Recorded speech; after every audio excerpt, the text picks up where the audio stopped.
Sluggish Jake here with my next episode in the Busby Classic series, where I take a look going back all the way to the very first creation of the company, and we're going to take a look at blasters from their early days all the way up to current days. And the very first one we're going to take a look at is the Busby Single Tek. Now, again, I do have to warn you, there are a number of errors on the Wikipedia that people use for Nerf. If you're on the Nerf Wiki, you can find that online. It's pretty accurate when it comes to anything related to Nerf itself, but Busby, I've noticed a lot of errors. This originally was listed when I first started my research early last year as being introduced in 2005. Thankfully, it's been updated to be 2003, which is when this was introduced. Now, again, keep in mind, something like they say that the company as a whole formed in 2000. It wasn't for 2 more years before that actually became a reality, and you can validate that on Busby's own website. 2002 was formed, and they introduced products such as this Single Tek in 2003 to most major markets. Now, again, keep that in mind.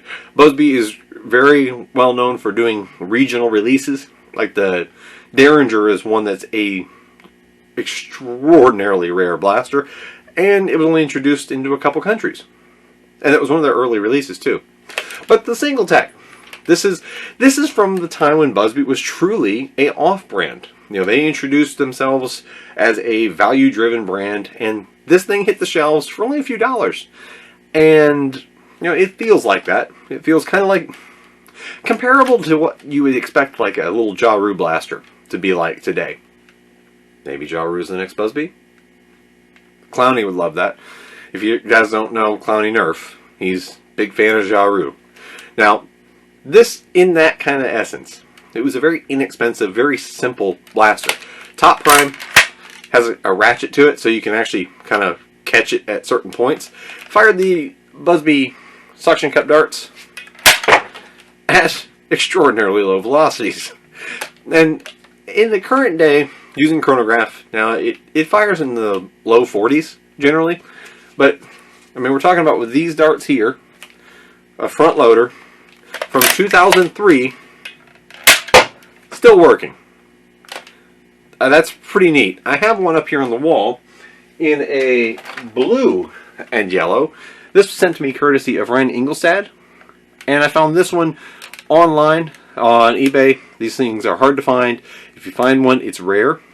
It's whether you want to pick it up or not. But in reality now, as I put that one back up, about the only dart that it actually fires decently well is X-Shot darts.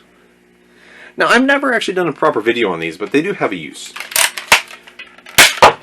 They will fire out of the old Busby huge dart post. Now, the Single Tek, there's not much to it. It has that ratchet prime, where, like I said, you can catch it on any of those ratchets. And it has a spring-loaded return, front-loaded. It's not got much of a plunger tube, not got much of a modding potential, but you could if you really wanted to. However, it was an introductory point, and it, along with the Tek 10, were basically the staples of Busby's first year of producing blasters. But the Single Tek, does it have any real purpose today? No, other than, you know, collector factor. And, you know, it represents those first early baby steps for the company that would come to be one of the biggest rivals to Nerf. This is Sluggish Jake with the Busby Single Tek in my Busby Classic series. Going to be coming up real soon with the Tek 10 version, as you'll see here coming up in one of the next videos. Thanks for watching. Hope you enjoyed it.